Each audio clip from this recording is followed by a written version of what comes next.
नमस्कार, मी राजेश, मातोश्री agro services. तर अद्रक पीक सड याबद्दल मी तुम्हाला माहिती सांगणार आहे।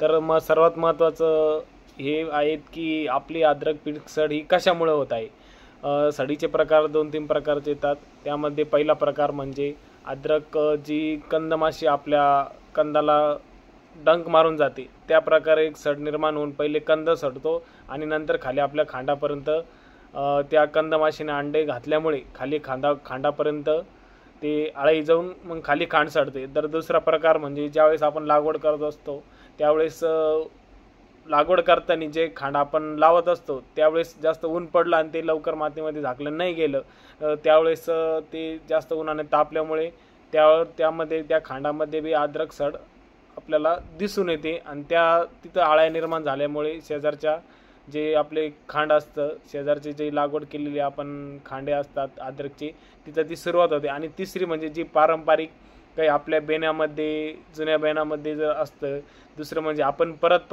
त्या जागेवर जर अद्रक घेत असेल तर त्या जागेत तुम्हाला बी सड दिसून येते। हे सडीचे आपण 2-3 प्रकार तुम्हाला मी सांगितले आहेत।